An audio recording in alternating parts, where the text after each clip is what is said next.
Welcome to BDubz DM21. I'm BDubz and this is a New World build concepts video. The build you are about to see is purely conceptual and theory crafted based on information gathered from the closed and open betas. These have not been tested and all skills, passives, and other details are subject to change as we head into launch. This build guide is purely to convey the concept of the extremely robust custom class system New World introduces, and to hopefully provide you some direction when you make the journey to Aeternum. Today, we build the Feral Lumberjack, a melee DPS class for those who want to roleplay a topless lumberjack with a giant axe running through the forest, breathlessly looking for a piece of timber to chop, and that timber is flesh. Built for PvP, originally conceptualized by Rogue Valkyrie, her Twitch channel is linked in the description below. Alright guys, this might actually be one of my favorite builds of all time because Rogue Valkyrie, who asked me to put this together, literally just told me, and I'm not kidding, this is what she told me. She goes, I want to kill. Oh. I want to kill? Okay. Okay, calm it down. What do you want to kill with? She goes, an axe! Okay. How about 2 axes? She says, yes! And I said, perfect. I have just the build for you. And I described this build as such. Said, how would you like to be a feral lumberjack running through the forest, shirtless, sweaty, breathlessly looking for a piece of timber to chop down, but that piece of timber is flesh. And she goes, oh yes, please more. And I said, okay, calm it down. I got just the build for you. This is said build. It is a Great Axe Hatchet build, and it's really good. It has some really good stuff in here in the package, and I really like it. This is a light armor build. Do not do this build in heavy armor. You will have a hard time. Okay? Okay. This is for light armor. You're going to stack strength. Don't worry about this thing here at the top. Like these numbers, sometimes I forget to adjust them between builds. This was such a case. Okay, we're going to pop this bad boy up. You're going to want to be around 100 plus strength and 50 constitution by the time you're around level 25. Why? The 50 constitution will give you a 20% increase to healing from consumables, which in any PvP situation is incredibly helpful. Then, of course, you want over 100 strength by about level 25. Okay, that's about what your attribute should look like around level 25 if you have the appropriate gear. If your stats do not look like that around level 25, you are hopelessly under-geared. Fix it. Now, let's get to the basic concept or idea behind this class. What is it that this class does, and why does it do it so well? Well, it's pretty simple. It begins with a charge. This is an 8-meter charge. It's a 10-meter charge. And at the end of it, you'll do 120% weapon damage. Really nice. And it increases based on how fast you travel. And then finally, you can actually interrupt it at any time with the right mouse button, and you'll execute a strike doing 140 to 165 weapon damage. This is not the biggest source of our damage, but it will get us to the target. It's a 10-meter charge. Yay. Next up, we get Bloodlust. This is the big ticket item. This is that feral freaking big axe, man, I'm gonna get you part of this build. You move 30% faster and you will deal 15% more damage when you look at a foe. When you even look at them from 15 meters away. So when you find that piece of timber, you know, you go straight for it. And it's a beautiful, beautiful thing. Yeah, this is great. This is exactly what we want. Perfect. We can close gaps with this. We can get in. We can be very fast. And this is awesome. So once we get in and close that gap, we're actually going to open with a Maelstrom. Now I can already hear the world going, but BW, didn't you know that Reap was meta? Yeah, for heavy armor. For heavy armor because they already struggle with closing gaps. I agree. Yeah, Reap would be meta if we were wearing heavy armor. I would agree with that 100%. But this player's not wearing heavy armor. They're wearing light armor. They're trying to get as much damage out of this build as they most possibly can. They don't need the 8-meter range. Not only that, but when you think about Reap, it's a very narrow window right in front of you. It's very easy to dodge out of it, and it's very easy to miss for the player.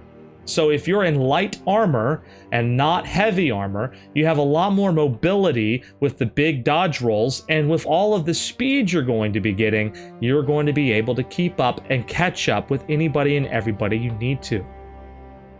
So therefore, we're going to go with the Maelstrom. Now this is a 360 degree turn, okay, hits everybody and drags all targets closer to you. It'll do 110% damage on the first strike, but it hits twice with an additional 110% on the second strike, okay, no reprieve. So this does 220% weapon damage. Here's the cool part, you can extend the reach of Maelstrom's pull range by 50%. It gets to be about 4 meters at this point. So you can have a 4-meter pull 360 degrees around you, or an 8-meter pull in a path straight in front of you. Since we don't have a mobility issue with this build, we're essentially gonna go ahead and use the Maelstrom to pull everybody around us. We can get in, we can close the gap, and now we won't miss. And then the infamous Gravity Well. Now I can already hear a lot of people groaning, oh, Gravity Well always misses, you know, I can dodge out of that. Oh, shit. Well, yeah, that's because people are using Gravity Well wrong. Oh, well, how am I supposed to use Gravity Well? Well, you're supposed to use Gravity Well after your Maelstrom. So you pull everybody in nice and tight, and we have this passive over here. It's called Gravity. And what this does is after you pull foes closer to you, the foe is now held in that position 30% longer, which gives you the time you need to throw the Gravity Well right at your feet. You throw it at your feet. So this is Gravity Well thing is not something you're going to toss at somebody at range to try to slow them down or to catch them, but rather it's something you toss after you already pulled them in. And it keeps them on you. And it does damage at the end of the well. This is really good. And here's the thing, we get the increased burst damage on the passive, and then of course, allies who are inside the well, that includes you, get a 10% fortify. So anybody who's in there helping you kill this group of people, they're going to get a fortify. So these guys, they're getting pulled and they're getting pulled and they're getting pulled. Yeah, it's really nice. And they're not going to go anywhere. And it's going to be a great time. It's going to be a great time. I have an axe. I felt like the accent was required. All right, that's the basic concept. Now here's the thing. When you get them stuck, if it's a single target that you're fighting, only one person, then you can switch to your Hatchet and you can go Berserk. Now we explained how Berserk works in the Trapper the Patriot build. We have a Patriot build that we break down how the whole Berserker tree works. So I'm not going to break it down again. If you want to know how the Berserker tree works and how to maximize your damage while in Berserk, go check out our build for the Patriot, okay? That one, I break the whole thing down, how to do your rotations and when to use your abilities. Check it out. But what we will do is go ahead and talk about the ability that we added that is not on the Patriot build, okay? And that is social distancing, a very clever name for a skill, might I add. The reason why we have this on the build is because we need something, if anything, to give us an escape, some type of disengage, if you will. Where our Patriot build was an assassin, we don't care, we're just going to kill you build. This build, because you bring some CC and you're talking about PvPing large groups of people, having some type of disengage is going to be very handy. Social distancing gives this to us. Not only can we throw this at a target and then slow them by 25% for 4 seconds, but we can also improve our own movement speed by 30% for 3 seconds. This gives us the ability to get that immediate drop back, turn and run to pop that potion, turn around, and then charge again. The whole reason why we're taking this is because we have such a good gap closer with the Great Axe charge. So having a disengage should something bad happen is very good. Being able to disengage in PvP is very, very good. And if that means we can slow them and speed us up so we can kind of go around a quick corner, drink a potion, and then turn around, charge again, and do the whole rotation again, then we can. And that's good. We want to be able to have as many attempts on the kill as possible. We're in light armor, not heavy armor, so having that disengage, very handy for us, and that's the reason why we went with the social distancing skill here. Very good, happy to have it. Yay. We also went ahead and gave ourselves an aimed throw. Since we don't have a musket, having an aimed throw is very handy for chip damage. Sometimes, for whatever reason, you just can't close the gap.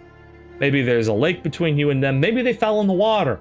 You don't go chasing after them like a dum-dum. You throw an axe at them. That works. Okay? When your PvP opponent falls in the water, they can't dodge, and they can't run very far. Just throw an axe at them. Call it a day. It's nice. It's easy. Don't jump in the water after them. That's silly. Why would you do that? Okay? Okay.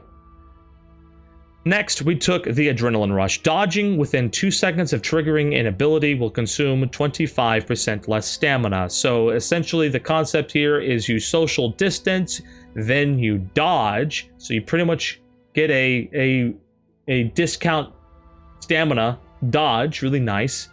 And then you switch to your Great Axe, drink your potion, and charge right on back in there. You're supposed to be relentless with this build. Though we do have a disengage, which is always good in PvP, you are supposed to be relentless with this build. So you're not going to have very long breaks. So let's make sure we're fast with this, hit that potion, and re-engage. Really good. All right, back to the first weapon. Now we're going to break down every single ability in detail, and then every single passive that makes this build so fun. So, first skill is the charge. This is a 10 meter, 120% weapon damage charge when you reach a target or press the left mouse button. Okay?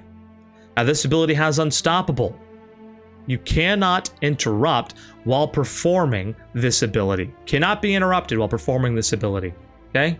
Cannot be interrupted while performing this ability. Very important to note. Nothing's going to stop you. Yay. Now charge deals 120 to 140% damage, and then 140 to 165 when you right mouse button. This will swing an attack, and it's very nice. It's based on how far you travel, of course. Next up, we're going to go ahead and get into the Maelstrom. This is a spinning attack, 110% weapon damage. We're going to increase the range of this on the second passive. We're then going to consume all projectiles while Maelstrom is active. This is actually really handy. Some of the guys you're going to be fighting are going to try to shoot you at fairly point-blank range. Some of these things are actually debuffing shots that you do not want to take. Think about like a powder burn or an infected throw or maybe even a rending throw. You don't want those. You don't want those on you, and when you get into that kind of range against those types of weapons, if you could absorb those projectiles as they try to chuck those things at you, awesome. That's some damage you're not taking, and that's some debuffs you're not taking, and that sounds like a good time to me. Then we move into No Reprieve. Maelstrom does an extra spin attack, pulling in foes and dealing 110% weapon damage. Very good.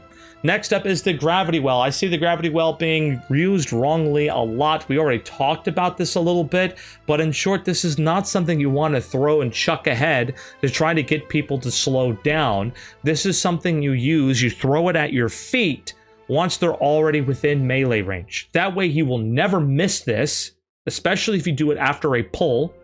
You will never miss this. And you can make sure you can continue the engagement through a weapon swap, or if it's a group of people, you can just beat them down with your axe. Like the bloodthirsty axe murderer you are. Now let's continue. The next thing we get will increase the burst damage by 10% for each foe caught in the vortex. Very nice. And then the next one is called Unyielding. Allies gain 10% fortify while standing in your well. This gives you a nice bit of defense buff. Very yay. Very yay. Now on to all of the passives. The first passive we're going to talk about is Gravity.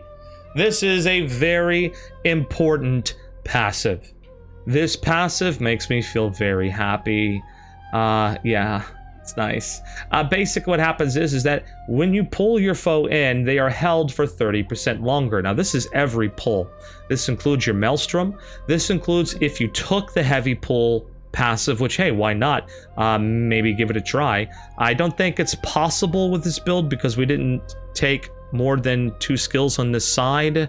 So we might not be able to get rid of one of these. But if you did want to try to use gravity and maybe alter the build a little bit, you can, and that would also mean that your heavy pull on the Great Axe heavy attacks will keep them a little closer to you. Really nice. We do like that. Okay, so that's something to bear in mind as an alternative strategy for a build like this. But it also counts for your gravity well, which is a pull. So this means that as they're getting pulled by the gravity well, they're really not going to move that much because they have that 30% duration of being pulled and then held again. It's going to stack them up real nice and neat for a lot of repeated attacks. And the cool thing about this is that as you're going through a heavy axe combo or as you're going through the light axe attacks, you might be hitting them and they should be flying away from you, but they won't. They'll just sit right there. They'll just be stacked real nice and neat for your attacks, and it'll be a beautiful thing. And they're going to be very upset at you, but hey, that's just how life works, huh? Anyways, moving on. Here's the cool thing, and I like this. Once we get them in gravity well, we now have something called Executioner Speed. As though we needed more speed. Oh, we do.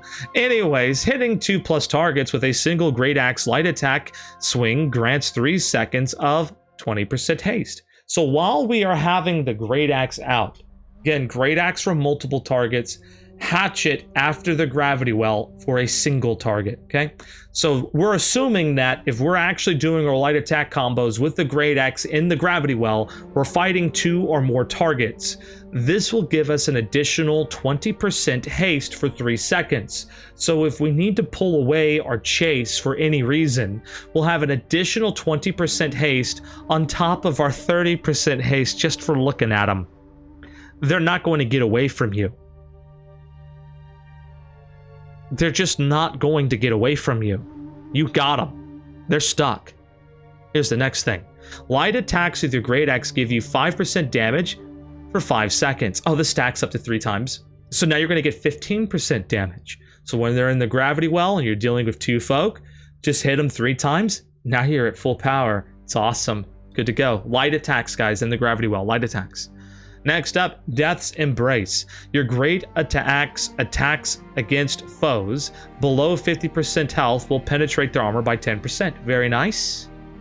Critical gains. When you make a critical hit with a Great Axe, heal yourself for 10% of the damage done. One cool thing you can do is after landing your gravity well is dodge through or just try to position yourself to hit your targets back. If they did any damage to you, you will be able to at least try to get some of that health back by getting back attacks, critical attacks against them. The next one, Keen Edge, critical damage increased by 10%. Yeah, so while they're getting pulled over and over and over again, unable to get away from you, probably very scared and trying to just get away, yeah, you're going to get more critical damage against them by 10%. Very nice. I love this. Next up, your Great Axe attacks against foes below 30% health. You'll have critical 15% more often. So basically, we're increasing our critical hit chance by 15% when they are below 30% health. So this is actually very helpful for when we just can't get behind them, or maybe we can't be bothered, we just want to kill them, right? Sometimes we just can't be bothered for optimization. Sometimes we just want to kill them. Well, hey, don't worry. You're going to get a 15% crit chance increase if they are below 30% health. Very nice. And then finally, Great Axe attacks against foes below 30% health just heal you for 10% of the damage done. So now you're just healing. Now you're just healing through anything. At this point, when you're doing this kind of damage, when you're critting, when you're CCing in this way, and they just can't get away from you, well, you're gonna get healed. And it's going to feel very good. If you get them in this trap, which honestly, this is one of the easiest traps I've ever seen that we can lay here, in light armor, with an axe, with all the speed, with the charge, with pulls, with the gravity and the gravity well, if you get them in this trap, you pretty much win. Okay, you can take on 3, maybe even 4 people this way. If you can get them that way, if you can get them stuck together, it's going to be a beautiful thing. I've seen a spear user literally, and this isn't a joke, I've seen a spear user use the trip. Oh my goodness, why can't I think of the name of this? Into the coup de grace against 4 players. Look, if that spear user can do that to 4 players, you can gravity well 4 players. It's a great thing. All right, now onto the second weapon. When we are doing single target damage, again, how this works, how the passives work here. I went through this tree not too long ago on the Patriot build. Look at that to understand how this whole thing works. But in short, if you are doing single target damage, you got the person stuck in your gravity well, you go berserk. If you need to close the distance, you shouldn't need to. You can use sprint attack. But otherwise, what you're going to do is a series of light attacks, then a heavy attack, 3 light attacks, heavy attack, 3 light attacks, heavy attack. That's how it works. Just do that rotation until they're dead, and they're dead, and then you're happy, and that's the end of the build. Guys, let me know, what do you think about the Feral Lumberjack? The Feral Lumberjack, it sounds like it's just a completely visceral and fun class to play. You're pretty much scared of nobody, and that's exactly how you should play. When you play the Feral Lumberjack, don't worry. Just get in there and kill, man. Have a blast. Seriously, no, seriously, have a blast. This thing has plenty of heals through the Berserk passives as well as the Reaper passives on the left side of the Great Axe tree. This thing is going to be wild. Remember, aim the gravity well at the feet and you'll have a great time. Guys, thanks for watching. I appreciate you all. Stay tuned for more build guides. And also, don't forget to hang out with us over on Twitch. You can find us at twitch.tv/DM21 BDubz. Yeah, I know it's backwards. It's the reverse of it. I'm working on it, guys. Don't worry about it. But right now, it's DM21 BDubz. Be sure to check us out on our Twitch channel. And until then, guys, you guys have a good one. Stay safe, keep the faith, and game on. See you next time.